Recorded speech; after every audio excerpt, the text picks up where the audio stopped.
there was something I caught on Twitter today that I thought was interesting because it came from a conservative female blogger, Jennifer Rubin from the Washington Post. You tweeted, there's going to be a real contrast going forward between our ideas on the role of government and that of my opponent. She wrote, and between a married, stable, responsible adult and Sanford. That is a conservative Republican woman expressing serious misgivings. Is this not a concern you have when it comes to Republican women voters in your district?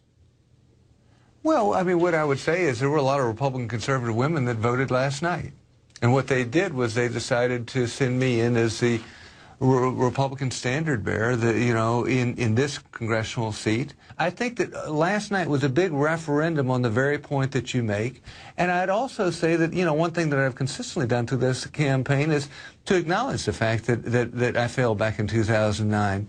But there's been a lot of time since then. And there was a great sermon just last Sunday at the church that I attend where he said, do the events of your life refine or define your life? And I think that political opponents, naturally enough, will want to make any event define your life. And what I think we find, whether it's you, me, or any of us out there, we'll have different events wherein we wish we could have done things differently, we wish we could have handled them better.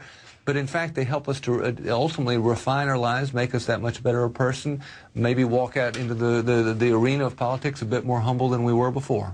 So how has this event changed you as a public servant, changed you as a man? You've said it might make you more empathetic. How would you be a better public servant because of what you went through and because of the scandal? I think that there are too many people in politics that think that they know it all. And I think that they project this whole image of perfection, the perfect family, the perfect person, the perfect this. The reality is none of us are perfect. And I think that the sooner we recognize it in ourselves is the sooner that we begin to have real conversations with other people. Because if I'm projecting that I'm perfect while you're projecting that you're perfect, we're not having a real conversation.